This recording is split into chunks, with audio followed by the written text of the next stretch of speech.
TotalEnergies y RWE firman un acuerdo a largo plazo por la entrega de más de 30.000 toneladas de hidrógeno al año, lo equivalente al proyecto que tiene en Lingen, la empresa alemana RWE, de 300 megavatios. Este hidrógeno se entregará durante 15 años a la refinería de Leuna, de TotalEnergies, utilizando la red troncal del país. Esto sin duda es un éxito que demuestra que muchos de los proyectos planteados van poco a poco cumpliendo objetivos, cumpliendo fases y avanzando hacia una fase de ejecución y operación, lo cual también nos muestra un poquito de luz entre las muchas dudas que estamos viendo hoy en día. Yo soy Bryce Armiño. Y yo soy Javier Pollos. Bienvenidos al podcast del hidrógeno, un espacio de Atlantic, donde te ayudamos a desarrollar proyectos de hidrógeno, de captura de CO2 y de combustibles derivados, prestando servicios de consultoría, ingeniería, preparación de ayudas y formación. ¡Empezamos!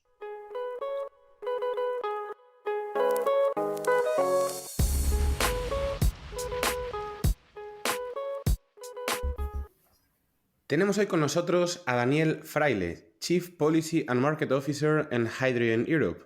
Daniel, bienvenido al podcast del hidrógeno. Muchas gracias por la invitación. Placer estar aquí con vosotros. Buenos días, Daniel. El placer es nuestro. Bienvenido al podcast del hidrógeno. Y lo primero, como siempre hacemos, queremos que te presentes. ¿Quién es Daniel y qué es Hydrogen Europe? Muy bien, pues soy Daniel Fraile. Trabajo en Hydrogen Europe como, digamos, Chief Policy and Market Officer, como jefe de políticas y estudios de mercado. Llevo aquí trabajando 3 años. En total, en la carrera, pues he estado unos 19 años ahora trabajando en el sector energético, siempre dedicado al mundo de las renovables y casi todo el tiempo aquí en Bruselas.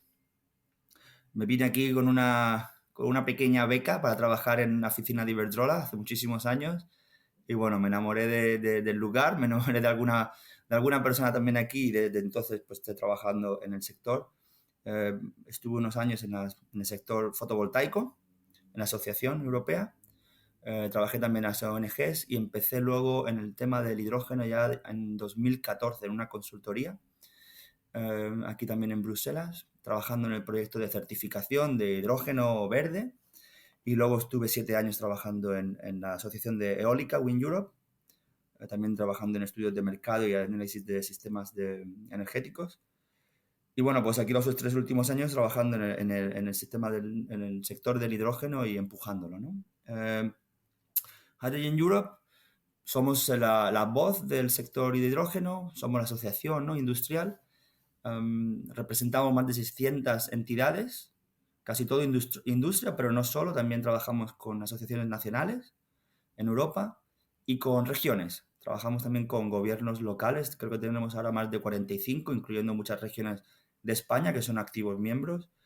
Y en el tema, digamos, privado, pues tenemos todo tipo de empresas, desde tecnólogos, fabricantes de electrolizadores, de componentes, de materiales, de pilas de combustible, los productores de hidrógeno, distribuidores, las gasistas, que también se están metiendo en el tema del hidrógeno, y luego también los consumidores finales, por ejemplo, las acerías, también los productores de amoníaco, fertilizante, y empresas en el transporte, tanto de carretera como de aviación. O sea que tenemos digamos, una asociación muy, muy diversa, que no es normal, ¿no?, en este tipo de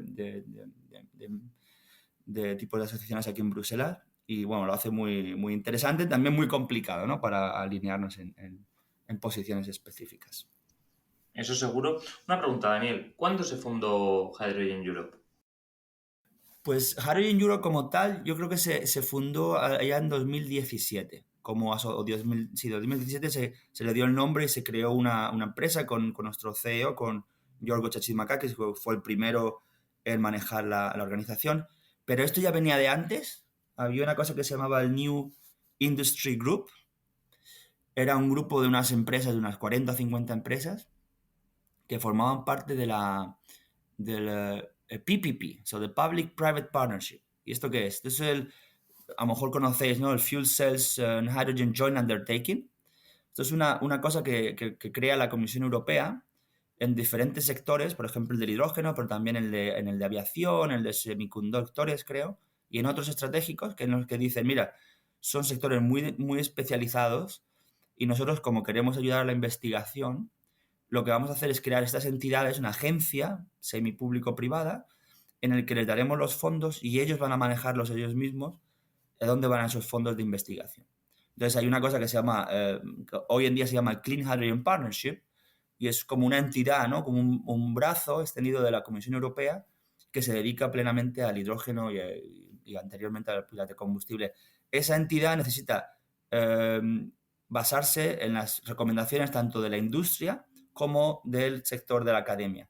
Y entonces la industria estaba representada por este pequeño grupo que he mencionado antes, que luego se convirtió en Hydrogen Europe, así en 2017. Entendido.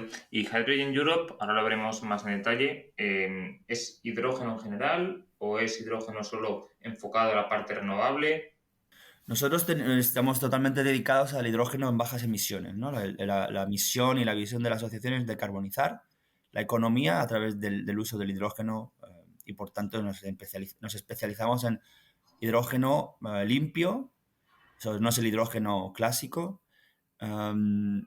Pues trabajamos, por ejemplo, con hidrógeno obviamente renovable, pero también con el hidrógeno hipocarbónico, hidrógeno de residuos.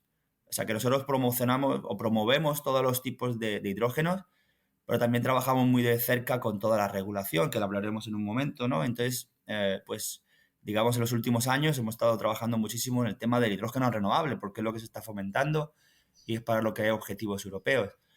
Pero ahora otra vez viene fuerte también el hidrógeno hipocarbónico y creo que también, pues ahí estamos intentando también ayudar, ¿no? a los políticos y a los reguladores para que este tipo de hidrógeno también se pueda extender de manera más favorable a través de Europa.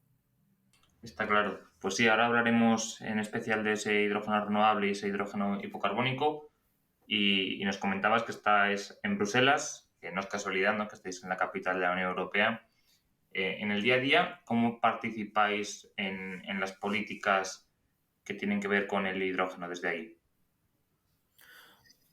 A ver, nosotros lo primero, ¿no? Trabajamos con toda la industria, tenemos diferentes grupos de trabajo de producción, de infraestructura, de movilidad, de sostenibilidad,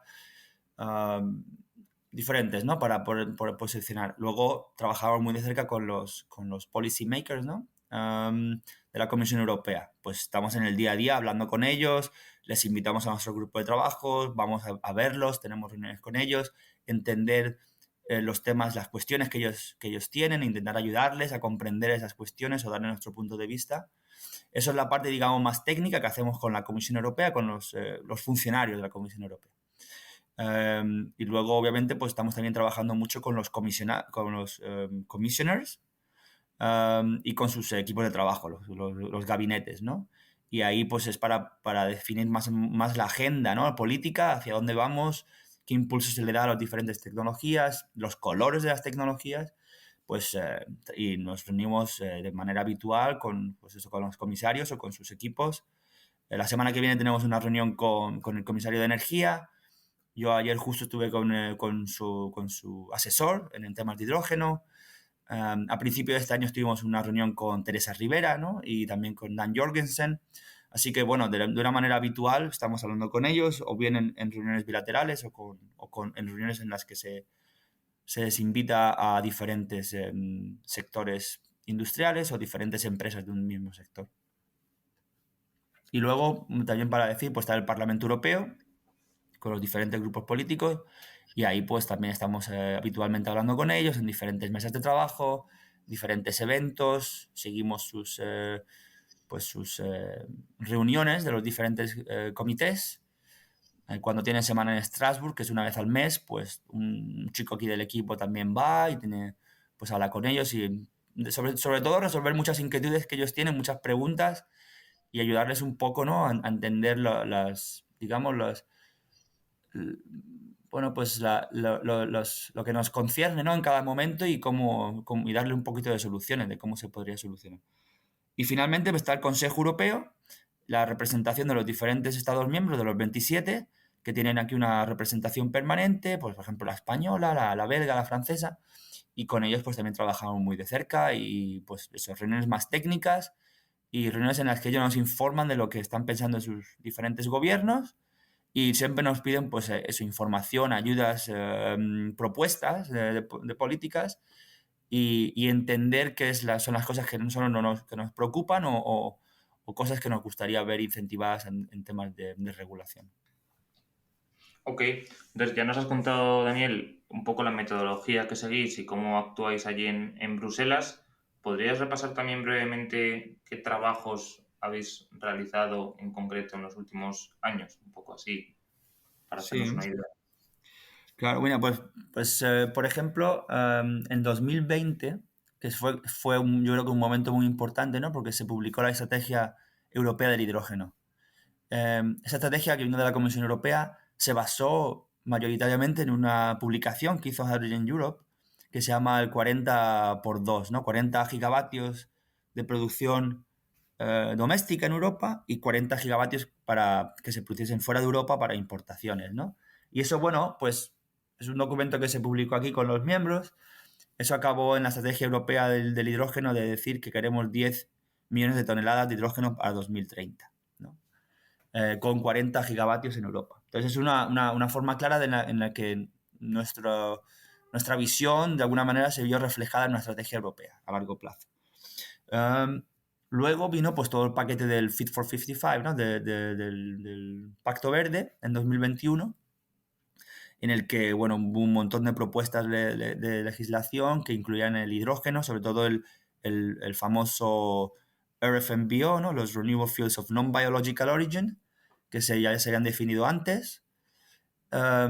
Y aquí, pues, por ejemplo, se desarrolló se extendió la directiva de renovables, en la que se introducían por primera vez obligaciones tanto en transporte como en industria para el uso de hidrógeno RFNBO, vamos a llamarle hidrógeno renovable por simplificar, ¿no?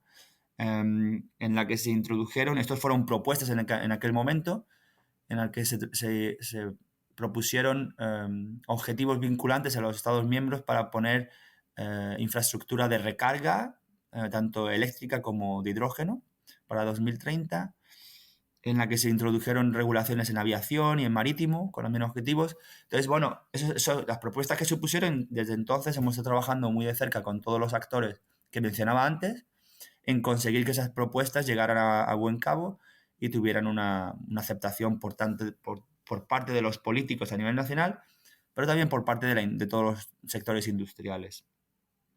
Entonces, te voy a dar un par de ejemplos. En el tema de la aviación, empujamos mucho para tener objetivos vinculantes, no solamente para los SAF, ¿no? Los Sustainable Aviation Fuels, sino que hubiese también un subobjetivo para los SAF sintéticos, incluyendo los RFNBO, pero también electrolíticos. Eso lo empujamos mucho y lo conseguimos. En el sector marítimo fueron por otro camino y dijeron, no, queremos una neutralidad tecnológica sin objetivos específicos. Pero ahí Solamente cuando dices que fueron por otro camino, ¿te refieres a miembros del propio Hydrogen Europe o a los políticos? los políticos en el Parlamento, en el Consejo, porque fueron dos dossiers, digamos, completamente diferentes, con diferentes tiempos y diferentes debates. Y entonces en uno fueron a poner obligaciones en los fuel suppliers, ¿no? Los distribuidores del combustible de SAF, mientras que en el marítimo dijeron lo que queremos es que las operadoras de los barcos reduzcan emisiones. Un 20% este año, luego un 30%, luego un 40%. Y nos da igual qué tipo de Eso combustible usen. penaliza bastante, la verdad. Sí. Entonces, bueno, en aviación fuimos más exitosos, digamos, que en el tema de marítimo. Y, por ejemplo, en el ETS, que también se ha reformado, ¿no? En los últimos años, se asignan derechos de emisiones gratuitos, ¿no? Desde hace ya mucho tiempo. Y antiguamente se les asignaba a la producción de hidrógeno, que es una producción, digamos, energética intensiva. Pero se hacía solamente a aquellos del hidrógeno gris, ¿no? Entonces se introdujo la posibilidad de también darle estos derechos gratis de emisiones a los productores de hidrógeno renovable o de hidrógeno de bajo carbono. la comisión propuso que solamente se introdujeran plantas muy grandes, que produjeran mínimo 25 toneladas al día, y nosotros, trabajando mucho con los diferentes actores, conseguimos que ese mínimo se bajara a 5 toneladas. ¿Esto qué quiere decir? Que hoy en día instalaciones mucho más pequeñas, a partir de 20, 30 megavatios o así, también tengan derecho a conseguir estos derechos de emisiones, que son muy importantes para que el precio del hidrógeno Sí, baje. Daniel, ya que dices que también habéis estado peleando ahí, te lanzo la pregunta porque como que sigue dejándolo muy reservado a instalaciones industriales, ¿no? Porque tiene ese límite, no me acuerdo exactamente ahora, pero que son para plantas que por lo menos tengan unas emisiones equivalentes de, me lo invento, 2.000 toneladas al año, una cosa así, de CO2. Como que aún así está muy enfocado a eso, ¿no? Instalaciones industriales, quiero decir, incluso un generador de hidrógeno que vaya a generar para inyectar en una tubería, no le aplicaría por esas emisiones que no tiene. Bueno, la regulación viene del ETS, ¿no? Todo esto está diseñado por el ETS, y el ETS está diseñado para instalaciones industriales de un cierto tamaño. Claro. Todo lo demás está exento, entonces todas las demás plantas igual no consiguen los derechos, pero tampoco tienen la obligación, ¿no? de Exacto. pagar por las emisiones de CO2. Entonces, Sí. en ese marco tienes que manejarte.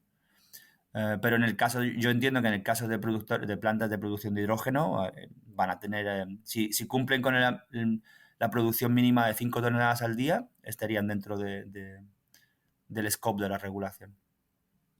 Vale. No sé si estabas comentando alguna cosa más. Si no, yo te quería pasar directamente a que te mojaras un poco y que nos contaras un poco cómo fue el tema de los actos delegados.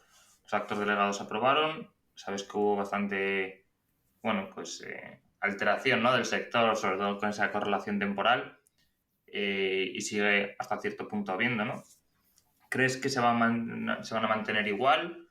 ¿Crees que se van a modificar y a relajar un poco? Pues esto es la batalla constante, ¿no? La verdad que es el tema bastante complicado. Yo a día de hoy lo veo difícil. Lo veo difícil que los modifiquen, ¿no? Ya la comisión se ha vuelto a posicionar en el comunicado que realizaron hace un par de semanas, ¿no? Con el Clean Industrial Deal. Hablaron de los temas de los actos delegados. Dijeron que lo que van a hacer es estudiar el impacto de las condiciones actuales, y que si ellos ven que hay un impacto relevante, que, bueno, podrían proponer una modificación, que de todas maneras está prevista, o ese estudio de impacto está previsto que se haga antes de 2028. Entonces, no solo Porque, lo que es... perdón, Daniel, una pregunta. ¿La posición de Hydrogen Europe respecto a los actos delegados es que estáis de acuerdo? ¿Es que queréis algún tipo de revisión? Nuestra posición es la siguiente.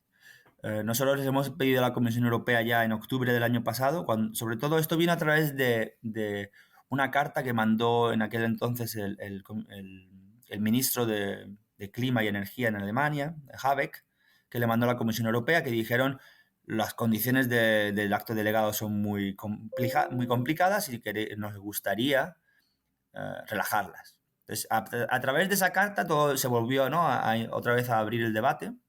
También estuvo el informe de Draghi, que se anunció el año pasado, que se publicó, en el que habla de que es súper importante que la energía sea más afordable, sea más barata, ¿no?, más asequible, perdón, para la industria.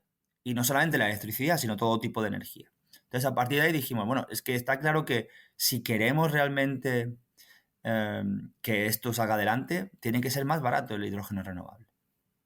Entonces, nosotros escribimos a la Comisión Europea para decirles que nos gustaría que el acto delegado se revisara, pero no que se abra un debate político que tardará 2 años y se pueda meter todo, sino que se revisara de una forma muy, digamos, unos cambios cirúrgicos muy, muy pequeñitos, importantes pero pequeños, y que no se abra un debate ahora aquí que dure 2 años, que cree más incertidumbre jurídica. Nosotros hablábamos de cambiar la correlación temporal, de dejarla a nivel mensual, de extender el periodo en el que la adicionalidad no hay que cumplirla, que ahora mismo está 2028, extender ese periodo, facilitar la definición de no sé cómo se dice en español, los bidding zones, sobre todo para países exportadores de... ¿Perdona? Zonas de subasta. Zonas de subasta, sobre todo en países fuera de la Unión Europea, donde no siempre está tan claro, por ejemplo en India. Y la cuarta era de eliminar la restricción de que si la electricidad que vas a utilizar para tu PPA ya ha tenido apoyo del Estado, que no sea elegible. Eliminar esa traba, ¿no? Esos son nuestros 4 puntos que presentamos y dijimos, cambiar, pero cambiar esto. Eso fue, teníamos un mandato de nuestra junta de directores, estaban todos de acuerdo. Es verdad que en la industria hay diferentes opiniones, no todo el mundo está de acuerdo con esto, no todo el mundo lo ve claro que hay que abrir o no abrir. Sobre todo aquellas empresas que ya han hecho alguna inversión, que han cerrado inversiones y que tienen proyectos que están ya en marcha o que van a estarlo muy pronto, que han cerrado la inversión con las condiciones con las que se conocen en ese momento. Entonces nosotros lo que pedimos es que se cambiase este acto delegado con estos pequeños matices o que se expandiese el periodo, digamos, el periodo que tenemos al principio, ¿no? De transición, ¿no? Con las reglas bastante más fáciles. Y que al mismo tiempo se le diese algún tipo de cobertura de protección jurídica para las empresas que ya han tomado una inversión, ¿no? Eso es nuestra propuesta. Porque lo que vemos es que si no cambiamos nada, sí, hay más certidumbre, pero no hay las inversiones. Ese es el problema. No estamos viendo las inversiones no es solamente por una falta de certidumbre, es por una falta del business case. Porque el hidrógeno producido es bastante caro si tenemos que cumplir con todas las condiciones y los que tienen que comprar el hidrógeno no están por la labor. Hemos visto, por ejemplo, últimamente, en los últimos meses, que diferentes empresas en el sector del acero que habían conseguido, ¿no? O garantizado ayudas de Estado multimillonarias con la condición de que consumiesen hidrógeno renovable, están diciendo ahora que ellos no quieren ni que no pueden coger la ayuda de Estado, ni que ni siquiera con la ayuda de Estado se pueden comprometer a cumplir esas condiciones. Entonces realmente vemos que si el coste del hidrógeno se mantiene extremadamente alto y estas reglas ayudan a que el coste sea alto, el mercado no va a arrancar de la manera que se ha esperado que arrancase, ¿no? Que están todas las estrategias y que está en la legislación actual vigente. Esa es nuestra posición. Es complicada, es un dolor de cabeza constante, pero esa es nuestra posición. Aquí hay como muchas cosas que se juntan, ¿no, Daniel? Porque al final yo creo que todos estamos de acuerdo con que hay cosas del acto delegado que son muy restrictivas. Mucha gente menciona el tema de la correlación temporal. Yo personalmente, y aquí hablo a título personal, tengo mis dudas de que incluso si se fuera la correlación mensual pudiéramos estar consiguiendo costes competitivos, porque al final, bueno, pues los proveedores de PPAs y demás acabarían subiendo los costes ofertados, porque si no, cuando nosotros estemos funcionando por la noche, ellos van a tener que cubrirse de otro modo. Pero sí que la adicionalidad pienso que está siendo algo realmente limitante. Y esa parte última que comentabas, ¿no? De la traba de las renovables con ayudas, pues tampoco tiene mucho sentido, en nuestra opinión. Pero otra cosa también interesante, y bueno, de hecho hoy estamos grabando viernes, esta semana aquí fue la semana del hidrógeno en Aragón y el RENMAD en Zaragoza, y la gente comentaba eso, ¿no? Decía, mira, está muy bien y todos queremos que cambien algo del acto delegado, pero es que también le quita credibilidad, en el sentido de que hay mucha gente, tú lo has dicho, que ya ha hecho inversiones, gente haciendo inversiones y gente por hacer inversiones, y si al final también vas viendo que se va dando tumbos en la redacción de estas políticas y en su aplicación, y que claro, en 2028 se revisa, pero ¿cuánto tiempo tardará? Que sabemos que los ritmos en Europa no son los más rápidos. Al final, ¿no crees que eso también pueda dar cierta falta de confianza a la industria para invertir a los ritmos a los que se requiere?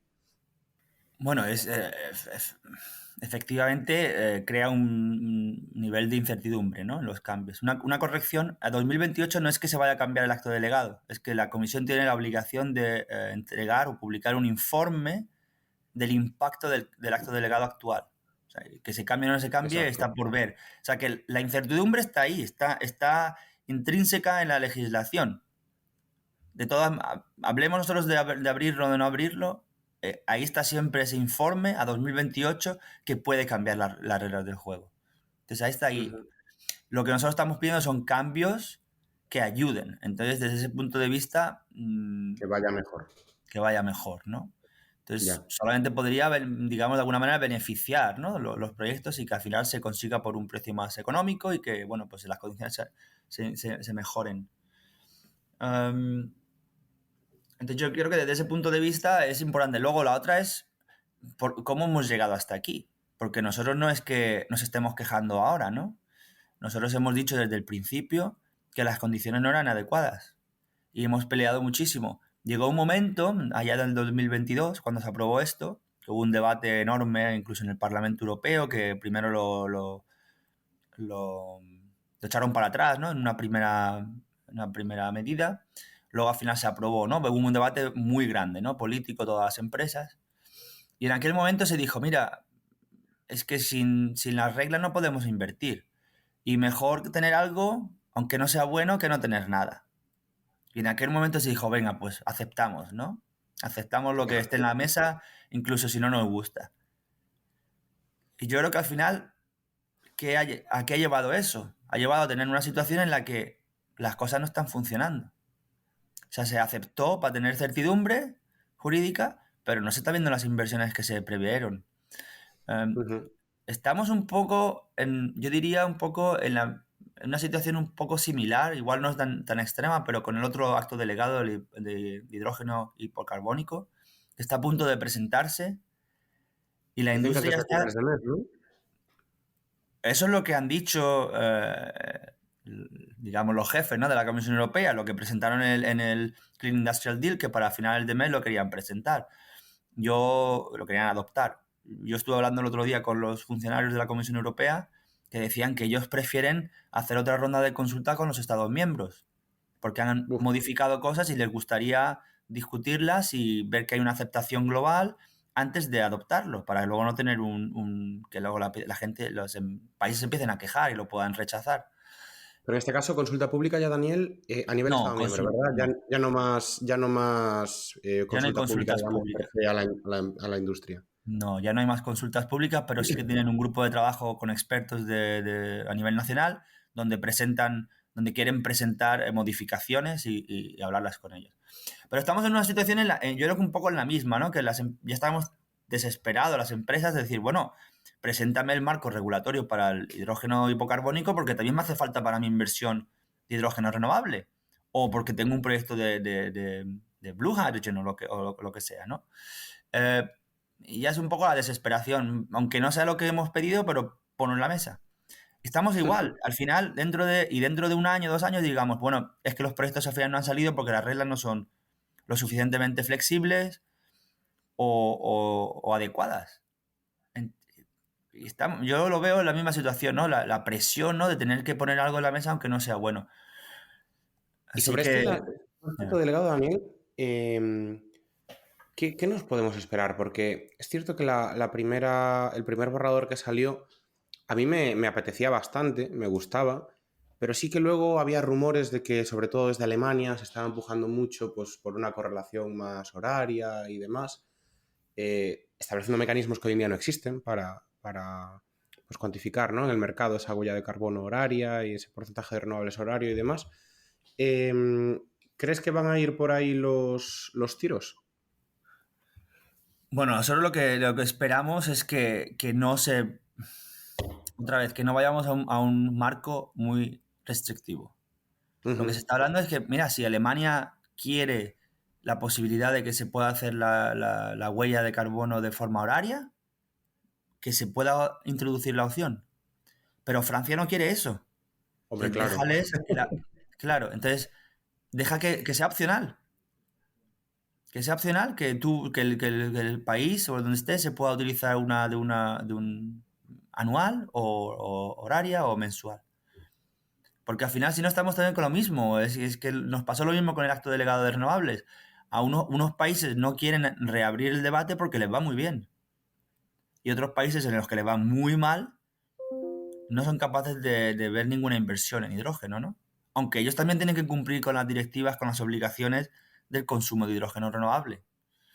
Y te estoy hablando de países como República Checa, ¿no? Que ha hecho un anuncio y ha mandado una carta ahora esta semana a la Comisión Europea, pero países como Polonia, países incluso como Alemania, entonces Eslovaquia, un montón de países en los que las reglas no les va nada bien, ¿no? Entonces lo ¿La que regla nosotros cuál? pedimos es más flexibilidad. Al final es un mercado que no existe, es una tecnología que es bastante más, o una molécula bastante más cara que a la que tiene que reemplazar, que es la que de gas natural con emisiones, y o se le da una posibilidad de salir para adelante o esto no va a acabar arrancando, ¿no? O será algo muy Yo es que, por pequeñito. ejemplo, claro, yo entiendo la postura alemana, ¿no? De decir, mira, vamos al horario, porque claro, Alemania tiene una red tan sucia, entre comillas, que aun si te vas al horario, pues puedes salvar algunas horas de producción hipocarbónico y demás.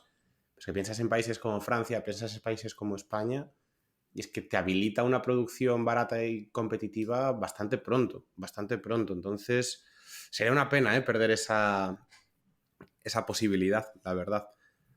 Sería una pena. Pero bueno, luego hay que pensar también en la industria que tiene que decarbonizarse. Una gran parte está en Alemania. Si no son capaces de acceder a la molécula que sea más competitiva en Francia, porque a lo mejor en el marco francés no se está apoyando de una misma manera el tema de la transmisión, ¿no? de la infraestructura de transmisión, ¿cómo hacemos? Ya, ya, ya. Es que, Sí. ¿qué le pides a la industria? Que se busque la vida o que se espere, ¿no? Hasta que esas tuberías estén construidas. Es que hay mil ángulos, ¿eh? Hay mil ángulos Y para hay mil verlo. ángulos y yo creo que al final, yo creo que el éxito del hidrógeno sería uno en el que muchos países vean un beneficio, tanto de decarbonización como de industria, de política industrial, de desarrollo tecnológico, en la que Europa con conjunto gane, no que ganen tres, cuatro países. Yo creo que ese es Eso que acabas de decir es muy sí. importante. Sí, perdón, que te interrumpí.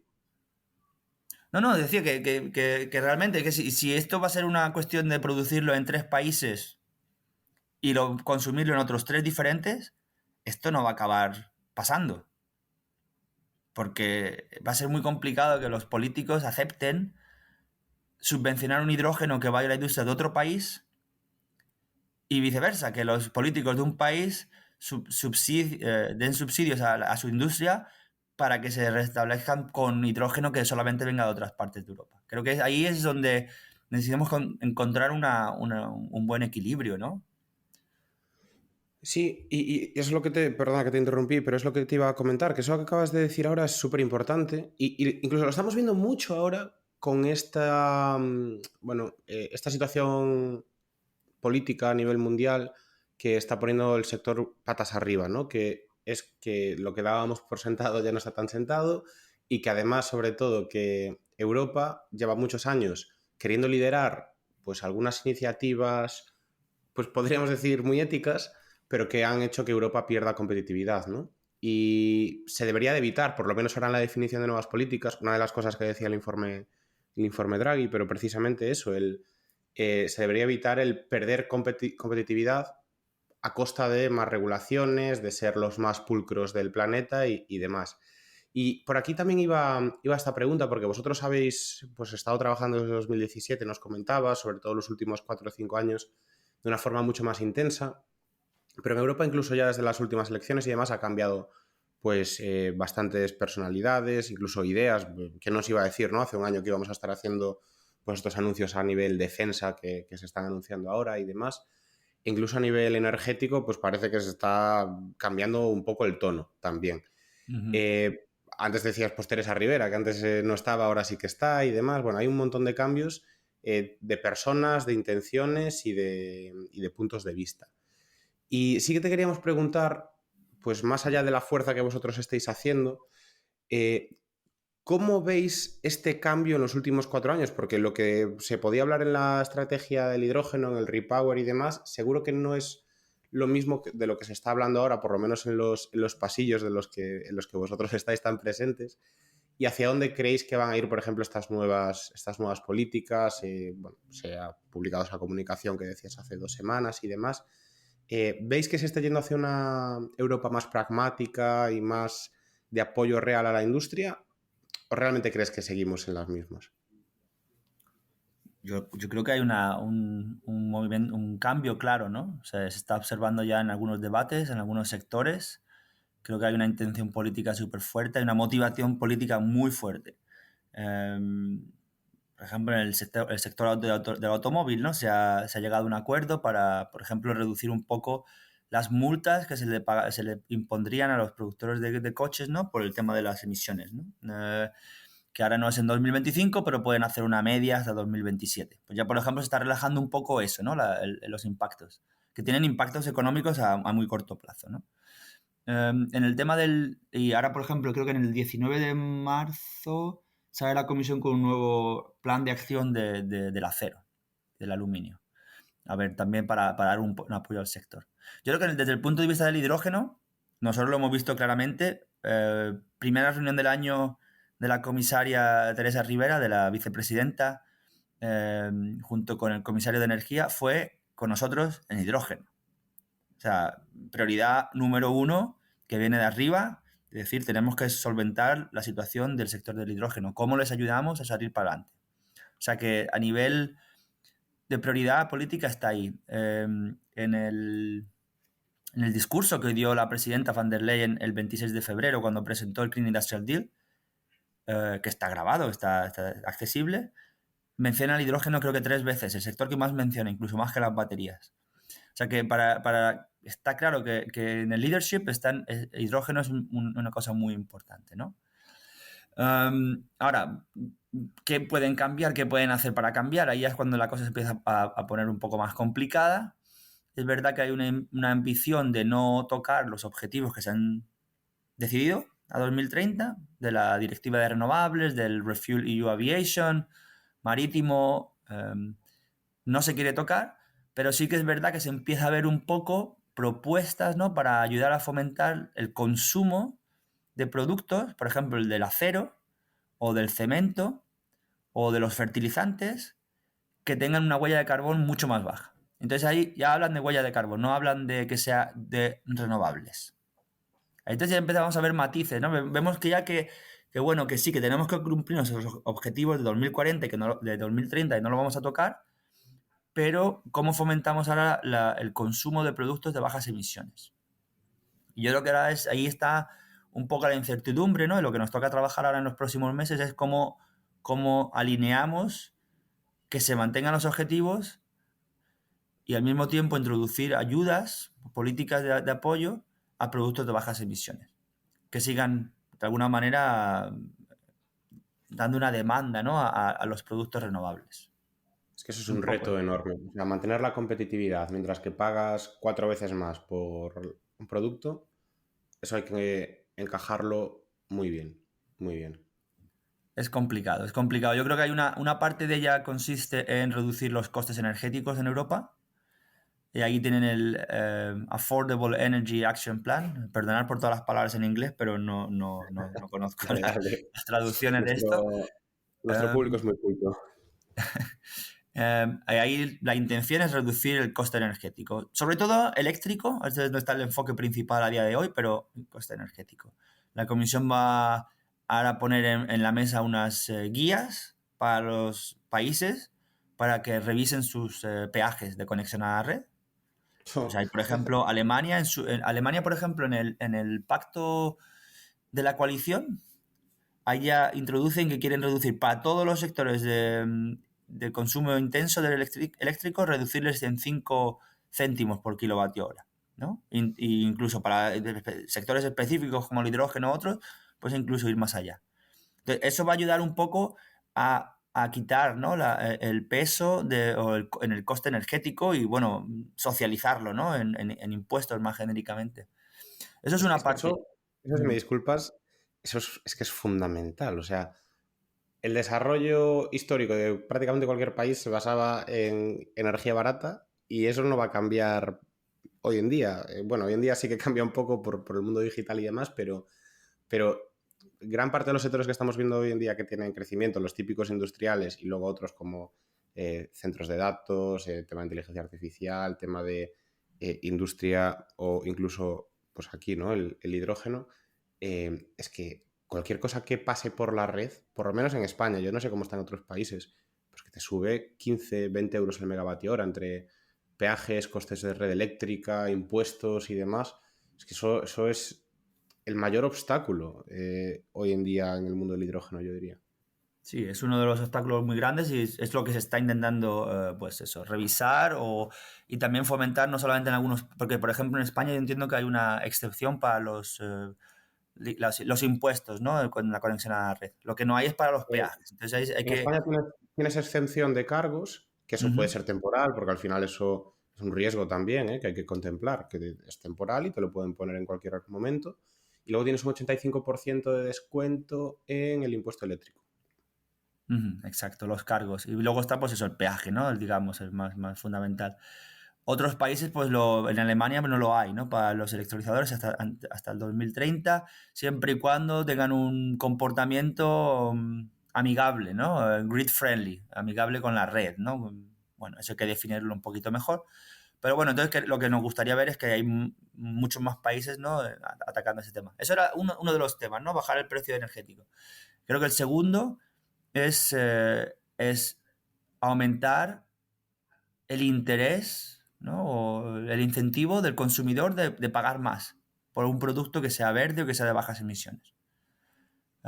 Eso va a ser algo más complicado, pero se puede hacer. Por ejemplo, si tú cambias el acero a un acero renovable en un coche, pues el precio del coche a lo mejor te incrementa en un coche que valga 40.000 euros, pues te va a costar 200 o 300 euros más, simplemente por tener acero verde, ¿no?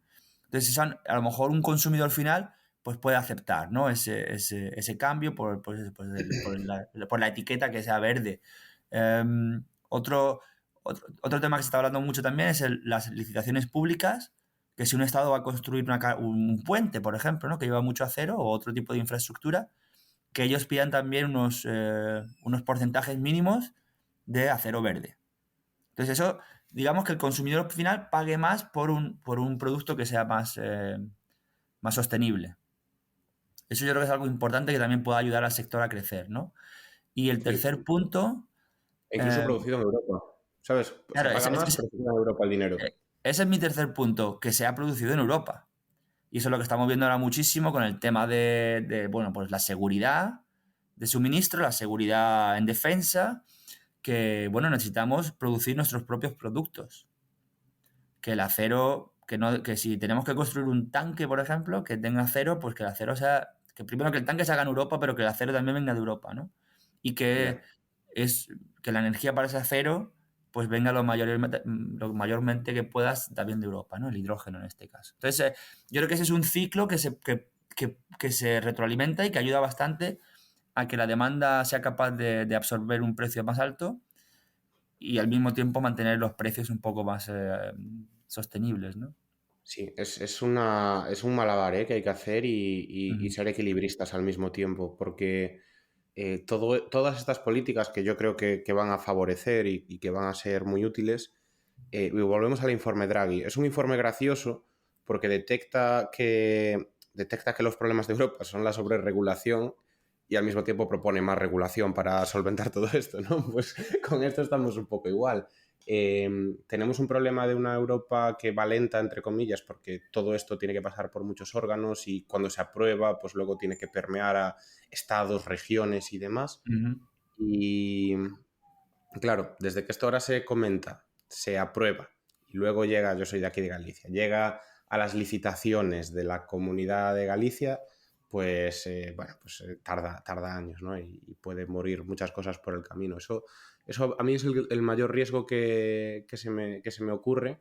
Y luego que, bueno, o sea, yo sí que entiendo que el papel de un Estado o de una institución como la Unión Europea es el de, por lo menos, señalar estrategias y caminos que se quieren seguir y dar esa patadita inicial, ¿no? Para lanzarlo. Entonces, la verdad, o sea, me encajan y son cosas que me encantaría ver, a ver los tiempos, porque igual lo hacen en 2030 y en 2032 empieza a estar operativo y ahí ya hay otras cosas que vayan tirando, ¿no? Que ojalá sea así.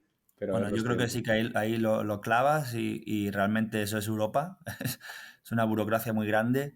Yo creo que también eso se entiende, ¿no? Y muchas de las propuestas que vienen en el Climate Industrial Deal no son de nueva regulación. No son de nueva regulación que obligue al Parlamento y al Consejo a involucrarse. O sea, que son propuestas que se puedan poner en marcha muchísimo más rápido. Creo que la Comisión ha entendido también eso. Hay que ser mucho más ágil y están intentando evitar introducir ¿Y nueva legislación. qué instrumentos hay para hacer eso? Entonces, Bueno, pues, por ejemplo, como te comentaba antes, las guías estas para el cambio de tarifas, de peajes a nivel nacional, eso es al final una son competencia guías. nacional, Vale, pues son vale, vale, guías, vale, ¿no? vale, vale. En el tema de lo que hablábamos, ¿no? De ser capaz de pagar por un producto con acero verde o de bajas emisiones, pues esos son etiquetados, ¿no? Que al final es un mercado voluntario. También se puede empujar de una manera más rápida, ¿no? Vale, te sigo, Eh, te sigo, te sigo. lo de las Vale, vale. licitaciones sí es verdad que eso es directiva. Eso hay que cambiarlo, hay que no nos podemos evitar, ¿no? El proceso largo. Pero bueno, por ahí andan las ambiciones. Yo sí que quería preguntar un poco, Daniel, relacionado con esto y con el futuro que espera, después de las elecciones de Estados Unidos y de Alemania, no sé si es mojarse demasiado, ¿ves que va a haber algún cambio sustancial a nivel eh, corto, medio plazo en políticas, en subvenciones, etcétera? Yo creo que no, porque al final el papel que va a jugar el hidrógeno en la decarbonización es claro, a largo plazo. El papel que juega y que está en todos los modelos de la Comisión Europea y de otras entidades o agencias, ¿no? De la Internacional de la Energía, por ejemplo, ven un papel fundamental para el hidrógeno. Te puede ayudar a decarbonizar, pero también te puede ayudar a ese incremento de la seguridad de suministro, la dependencia, ¿no? Que tenemos actualmente en el hidrógeno gris, que se hace con el gas natural que viene de fuera, pues si podemos reemplazar eso con energía doméstica europea, pues es que ayuda mucho, ¿no? Entonces, yo creo que digamos, los elementos fundamentales no cambian, ¿no? A corto plazo puede cambiar algo. Bueno, ya como comentaba antes, ¿no? Las empresas de acero que están intentando empujar un poco, ¿no? La adopción de hidrógeno y tal. Pero yo a día de hoy no lo estoy viendo fundamentalmente en un cambio en los presupuestos, ¿no? Que estén disponibles al hidrógeno. Lo que es importante para nosotros es asegurarnos de que el hidrógeno es una pieza fundamental de la decarbonización, pero es una pieza fundamental también para la soberanía europea y ahí vamos a trabajar bastante también, ¿no? Es decir, que es que si quieres hacerlo Made in Europe, el hidrógeno te da esa posibilidad. Si quieres ser un líder en tecnologías limpias a nivel mundial, Draghi lo recalcó en su informe, es offshore wind e hidrógeno. Son las dos tecnologías en las que todavía Europa lidera a nivel de patentes. Son dos tecnologías en las que todavía tenemos la capacidad de mantener el liderazgo, que no es lo mismo que, por ejemplo, en la solar fotovoltaica o en las baterías, ¿no? Donde hay un dominio indiscutible por parte de China. Entonces yo creo que hay unos elementos ahí muy importantes que son más allá de la decarbonización, en los que, por ejemplo, Estados Unidos está empujando mucho. Entonces sí, Estados Unidos se sale del pacto, ¿no? de la COP, de UN, pero están empujando por el Made in US, ¿no? Entonces ahí tenemos que competir también. El hidrógeno es algo bastante importante en ese sentido. Entonces yo no lo veo de manera negativa, ya os comentaba antes en el programa de coalición alemana, hidrógeno es una pieza fundamental también. O sea que eso es positivo. Entendido. O sea, que no ves peligrar las subvenciones porque al final no se trata de solo creértelo, ¿no? Sino que hay un respaldo a nivel incluso de producción interna y competitividad ligado a esta apuesta por el hidrógeno. Yo lo que veo igual es potencialmente, es que depende de las subvenciones para qué, ¿no? Y qué hidrógeno estemos hablando. Yo lo que sí que veo es un riesgo, por ejemplo, en algunos países en el que se quiera utilizar el hidrógeno de origen de gas natural con captura de CO2 como en reemplazando el hidrógeno verde. Por ejemplo, en Bélgica, el gobierno flamenco, que es donde está toda la industria, el puerto de Amberes y toda la industria química, centro petroquímico bastante fuerte en Europa, han dicho que ellos, que renovables que no tienen muy poco, que importarlo sí, pero entonces dependen de importación, entonces que ellos quieren desarrollar su propia industria ahí y les gustaría que el hidrógeno azul también contabilizase, ¿no?, para los objetivos de 2030. En Alemania también van por ahí un poco los tiros, ¿no? Francia está empujando mucho para que el electrolítico de nuclear también contabilice. Ahí es donde yo veo que hay un cambio, que ya no sea solamente el verde, pero esos mismos países están poniendo dinero en la mesa para apoyar esas tecnologías. Entonces, el hidrógeno, yo creo que el hidrógeno de baja emisión sigue teniendo bastante apoyo. Pues es interesante, es interesante. A mí lo que más me preocupa de Alemania a futuro es el tema de que sean capaces de mantener la industria y por tanto la demanda de, de hidrógeno, pero bueno, ahí estamos peleando. Daniel, ya cambiando un poco de tercio, nosotros a veces tenemos el sesgo, ¿no?, de estar en España y ver las cosas con, pues eso, una perspectiva de lo que nos rodea. Y por eso te voy a lanzar la siguiente pregunta. Nosotros, a ti no en particular, a ti te conocimos un poco más tarde, pero a Yorgo lo conocimos en el año 2019, en la Utility Week de París. Y estuvo gracioso porque, claro, de aquellas, pues Hydrogen Europe no era lo que era, y aún tuvimos la oportunidad de charlar un rato con él. Y nos presentó además a un chico que yo recuerdo que no sé si era de Coruña o de dónde, pero que estaba haciendo un software para integrar el hidrógeno dentro de un sistema energético más global, pues con el sistema eléctrico, con el sistema gasista, etcétera, etcétera. Nos pareció una cosa súper interesante. Yo, de hecho, creo que fue de las primeras semillitas, ¿no?, que nos hicieron ver todo el potencial que tiene el hidrógeno a futuro. Y nos encantó la verdad. Luego sí que es cierto que pues con la propia estrategia del hidrógeno y tal, a nivel Europa se ha comentado mucho esa posibilidad de almacenar energía por largos periodos de tiempo, por integrar, dar estabilidad a los sistemas, flexibilidad, resiliencia, etcétera. Pero la realidad es que hemos escuchado muy poco proyectos, ya tirando a proyectos comerciales, hemos escuchado muy poco el hecho de que se estén pues desarrollando, trabajando y demás, ya te digo, al menos desde nuestra perspectiva nacional. Entonces, quería preguntarte que tú, ya que estás metido en todos los fregados y que lo ves todo desde pues algo, desde un punto de vista más holístico, si estas ventajas que se le prevían al hidrógeno se están empezando ya a trabajar en proyectos reales o es algo que por el contrario se esté postergando un poco porque todavía no puede ofrecer esos beneficios. Yo creo que lo primero es la visión, ¿no?, en el papel que el hidrógeno puede jugar. Y como forma de almacenamiento energético tiene un papel indiscutible. Eso lo ves también en todos los documentos de la Comisión Europea y de diferentes entidades a 2050.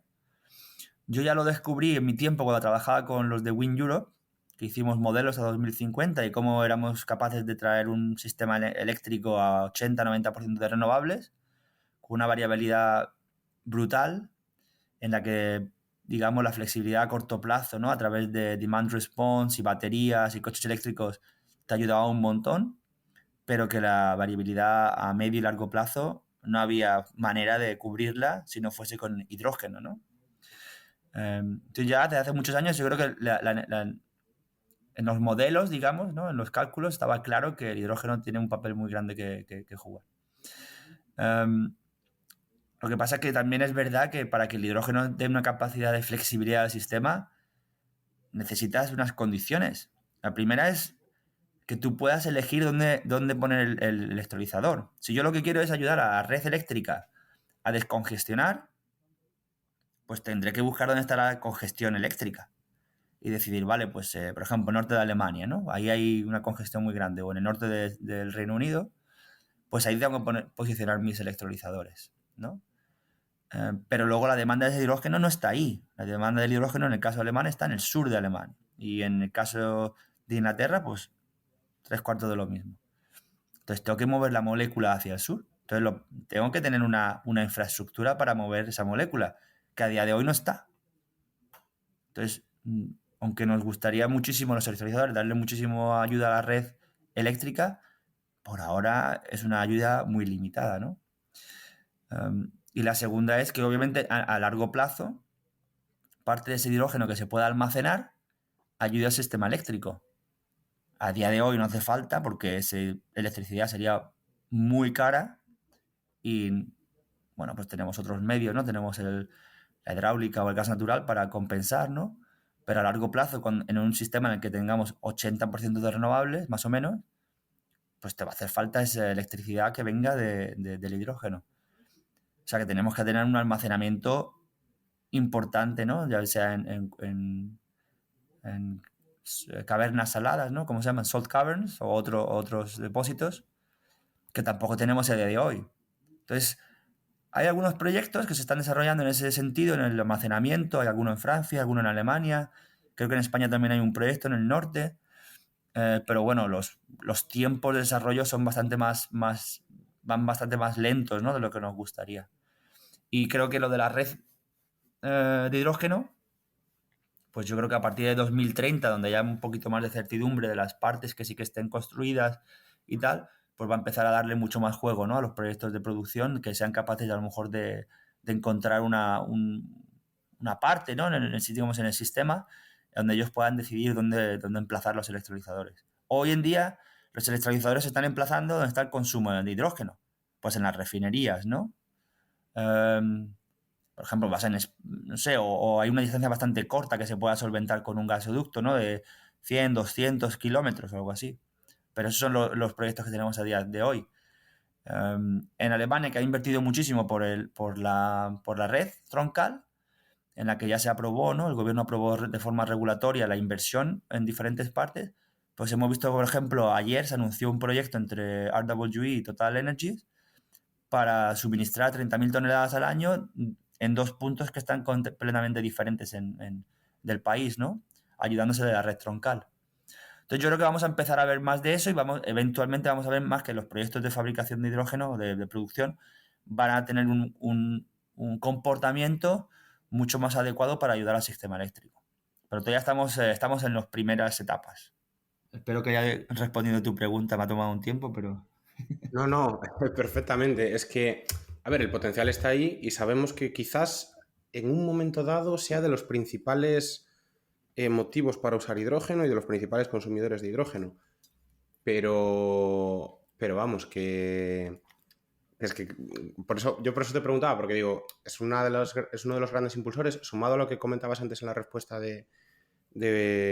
previa de la independencia energética y de la resiliencia. Que al final eso a mí me preocupa, entre comillas, porque son intangibles que a veces no puedes usar como argumentos válidos para defender esto, ¿no? Por ejemplo, estos días, ya te digo, hablando con la gente del hidrógeno y tal, lo decíamos, joder, pues espero que ahora que hay más relutancia a poner mucho dinero encima de la mesa y demás, pues que se siga utilizando esto también como argumento y que se sostenga pues los 2-3 años entre comillas complicados que quedan, pero bueno, por eso quería saber tu opinión, Daniel, porque realmente, bueno, ver lo que se está moviendo también en el resto de Europa es importante.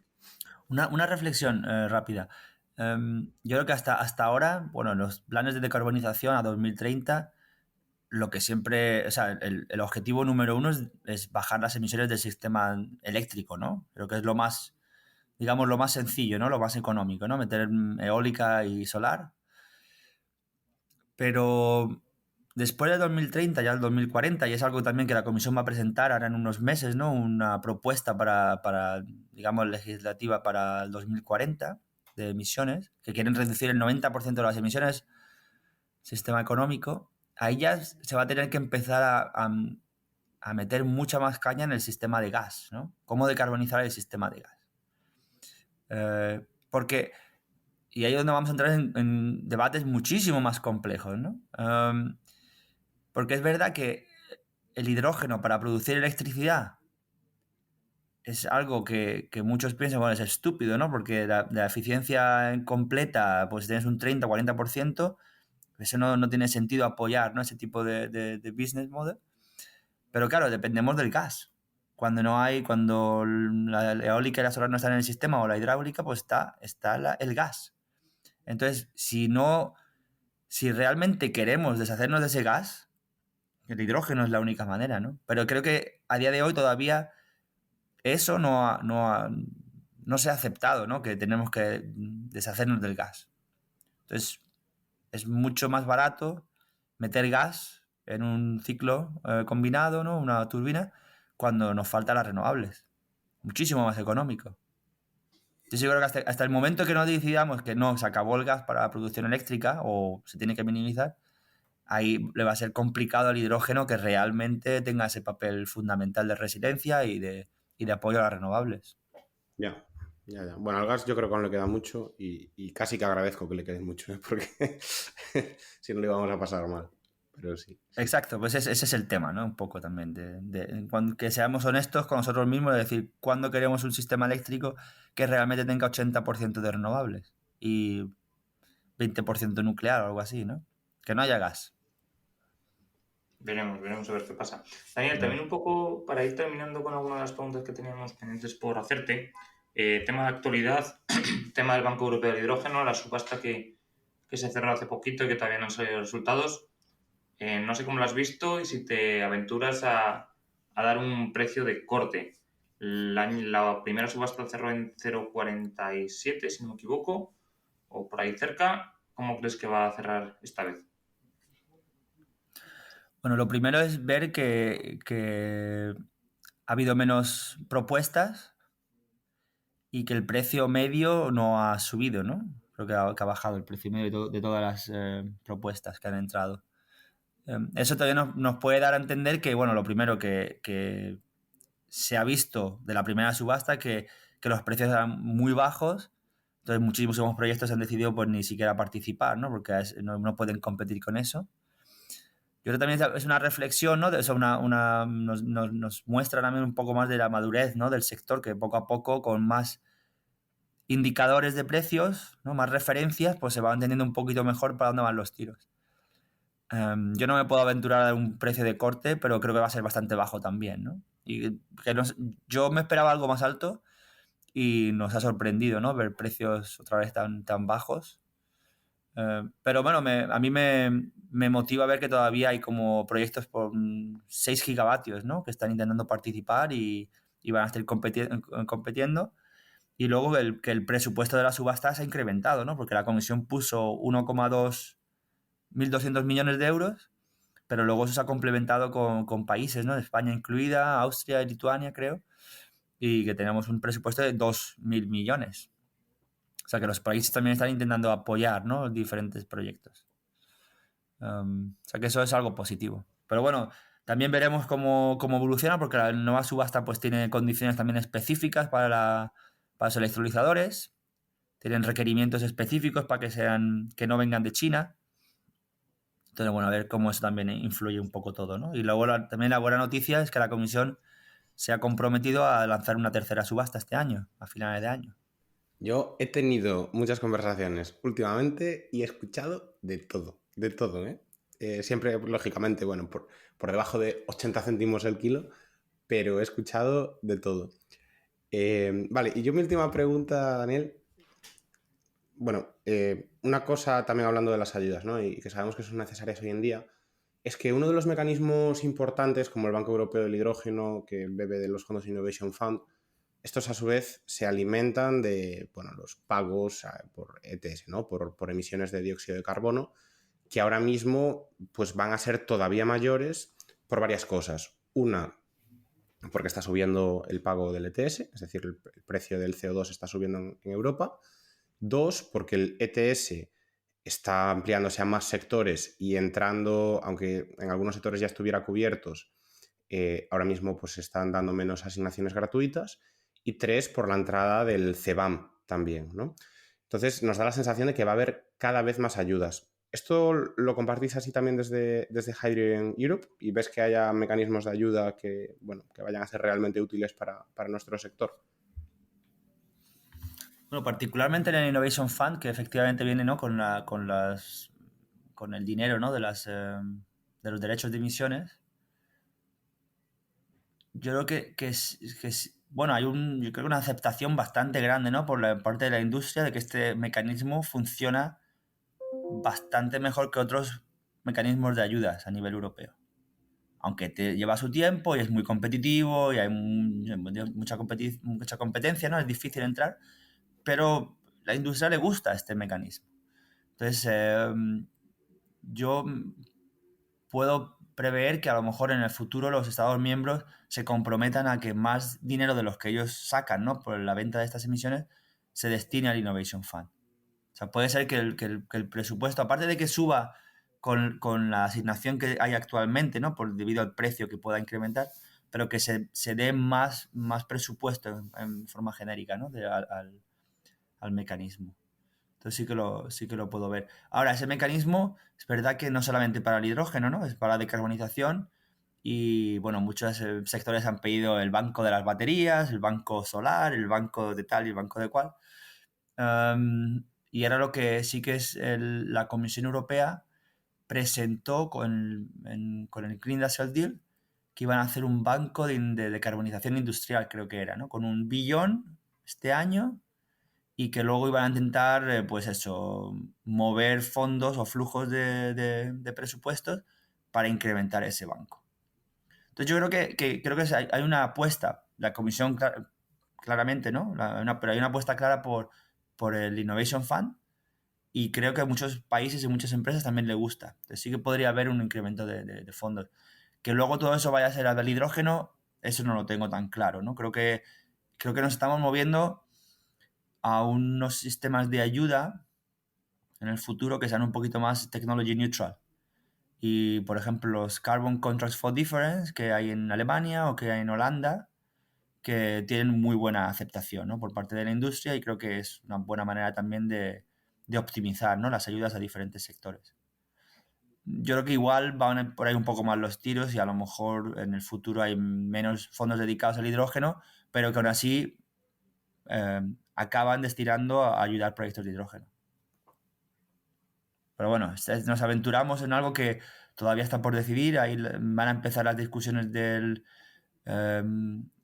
Multi-Annual Financial Framework, el MFF, ¿no?, para el periodo de 2028 en adelante, durante 7 años, y se habla mucho ahora de diferentes componentes de ese presupuesto, incluyendo el fondo de competitividad. Y entonces está eso por decidir, ¿no?, y cómo ese dinero se puede atribuir a diferentes tecnologías y sectores. Y bueno, a ver, ahí también va a haber una batalla bastante dura, ¿no?, en quién se lleva la pasta. Pues sí, Daniel, veremos a ver qué pasa. Y yo creo que hasta aquí ha llegado el capítulo de hoy, que ha sido bastante interesante y completo, y la verdad que tu opinión merece la pena escucharla, porque estás en el día a día, estás en el meollo, estás en Bruselas, conoces la opinión de la industria, la opinión de los políticos, y de cara al futuro yo creo que sí que has dado buenas pinceladas de lo que puede ocurrir. Digamos, que todo se verá. Nada más que agradecerte, Daniel, que nos hayas acompañado, y volveremos a hablar seguro pronto para ver cómo finalmente ha evolucionado el sector. Muchísimas gracias por la invitación, un placer estar con vosotros. Os escucho a menudo, así que realmente un placer muy grande estar aquí y contento de volver en otra ocasión en el futuro y contaros qué ha pasado realmente. Ese es. Un abrazo, muchas gracias, Daniel. Muchas gracias, hasta luego. Y hasta aquí ha llegado el capítulo de hoy, en el que hemos tenido la suerte de contar con Daniel Fraile, de Hydrogen Europe, quien nos ha contado todo lo que están haciendo desde Bruselas de cara al hidrógeno. Esperemos que os haya gustado y que nos acompañéis durante los próximos episodios, ya que es mucho lo que tenemos y queremos contar. Dadle a like y suscribiros para ayudar a que este podcast crezca. Todas vuestras valoraciones serán bien recibidas en el correo elpodcastdelhidrógeno@gmail.com o en los comentarios de las principales plataformas. Un abrazo grande y hasta la próxima semana.